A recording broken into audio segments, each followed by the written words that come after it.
Question de devoir par rapport au 6.05, 6.04, le devoir numéro 4. Donc, ici, on a une figure qui est composée d'un triangle et d'un rectangle et on cherche l'aire de la figure. Plusieurs façons de faire. Alors, on va commencer avec une idée de base. Donc, pour trouver l'aire totale, je pourrais me dire que c'est l'aire de ce triangle plus l'aire de ce rectangle. Alors, si sur le triangle, je définis cette longueur-là comme étant B, peut-être pour la base du triangle, et cette hauteur-là comme étant H, je sais que l'aire du triangle, c'est B fois H divisé par 2. Pareillement, je vais introduire des variables pour le rectangle, donc L minuscule comme étant la largeur du rectangle et L majuscule comme étant la longueur du rectangle. Donc, on aura L fois L. Maintenant, je suis un peu pris parce qu'à première vue d'œil, il n'y a pas toutes les choses que je connais. On va commencer par ce qu'on connaît. Donc, on sait que la largeur du rectangle, c'est 1,2. C'est donné dans la question. À première vue d'œil, on dirait qu'on ne connaît pas la base du triangle, mais si on regarde bien comme il faut, si on sait que ça, c'est 1,2, en fait, ça aussi, c'est 1,2 ici. Et puis, si on regarde cette longueur-là, en fait, c'est 0,8 et on sait que c'est la même que celle-ci. Alors, on connaît B qui est 4,8 cm.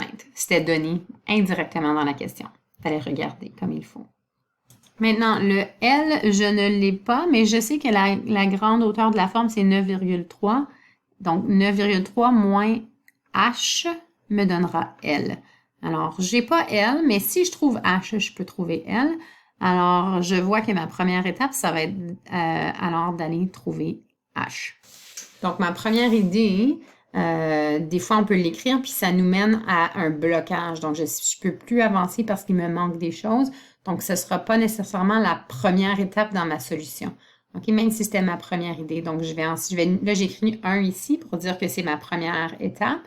On va voir à quelle étape on est rendu. Ça va être ma troisième étape, en fait, ici, mais on va mettre un symbole l'indiquant après. Donc, on commence à trouver H. La hauteur d'un triangle, elle est toujours coupée de façon perpendiculaire à la base. Donc, si on regarde bien comme il faut, je vois que j'ai un triangle rectangle ici, si je divise exactement en deux, et je connais son hypoténuse. Donc, si je veux appeler ceci, bon, je peux l'appeler C, OK? Ce côté-ci, je vais peut-être l'appeler, c'est la moitié de B, là, mais je vais peut-être l'appeler A. Donc, je sais que A au carré plus, là, normalement, on voit le théorème de Pythagore avec A au carré plus B au carré, mais selon mes variables que j'ai identifiées ici, c'est H. Donc, A au carré plus H au carré est égal à mon hypoténuse au carré.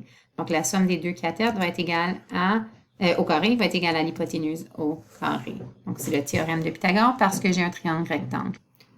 Je cherche H, donc je peux isoler en soustrayant A au carré des deux côtés ou tout simplement en sautant l'étape et en l'envoyant de l'autre côté. Donc ici, on aura donc C au carré 3,5 si on regarde de plus près. Moins A au carré. A au carré, ici, comme on a dit, c'est la moitié de B. Donc, A va être égal à la moitié de B, qui va être égal à 4,8 divisé par 2, qui me donne 2,4. Donc, moins 2,4 au carré.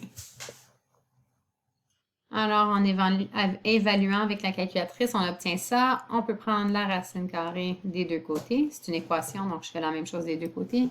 Puis, on obtiendra, si on regarde avec la calculatrice ici, j'obtiens environ 2,55.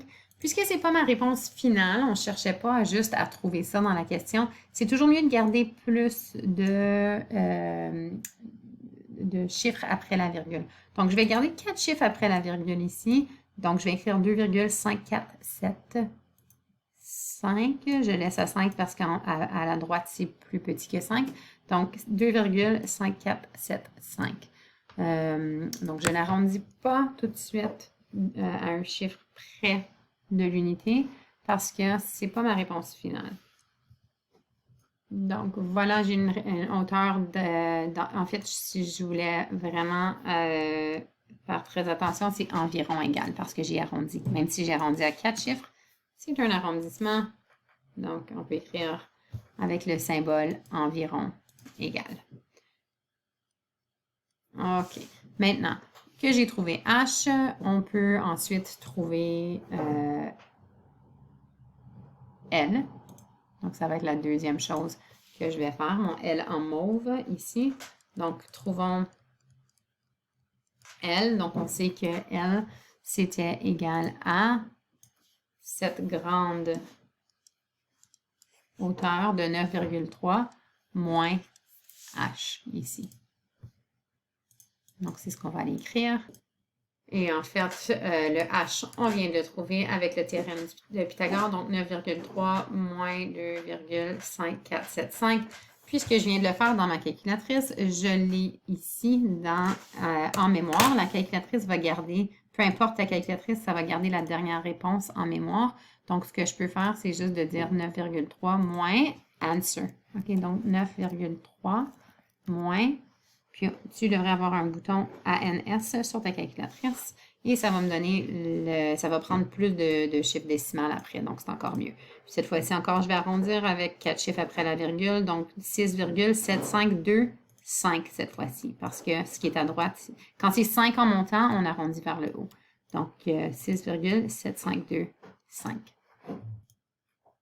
Alors, encore une fois, si je voulais vraiment, là, on pourrait mettre notre signe d'environ égal. OK? C'est pas vraiment la fin du monde pour les besoins de notre cours, mais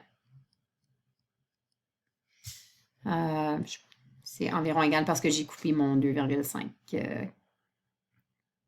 5475. Alors,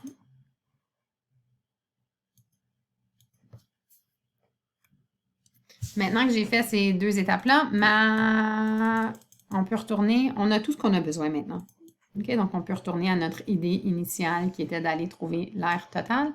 On va numéroter cette étape-là maintenant, l'étape numéro 3. OK, je n'avais pas mis de numéro en avant parce que je n'étais pas certaine. Maintenant, je sais qu'on est rendu à notre troisième étape. Et à ce point-ci, je vais juste le continuer plus à la droite un peu. Donc, mon aire totale, je continue, est égal à la base qui est 4,8 fois la hauteur qu'on a trouvée qui est 2,5475 divisé par 2 plus la longueur qui était donnée dans la question qui était 1,2 fois notre longueur du rectangle ou largeur fois la longueur du rectangle qu'on vient de trouver. Donc, la largeur 1,2, longueur 6,7525 si on arrondissait à 4 chiffres après la virgule. Et maintenant, il me reste tout simplement à aller évaluer. Donc, 4,8 fois 2,5475 divisé par 2 qui me donne environ 6,114. Et notre deuxième terme qui va me donner 8,103.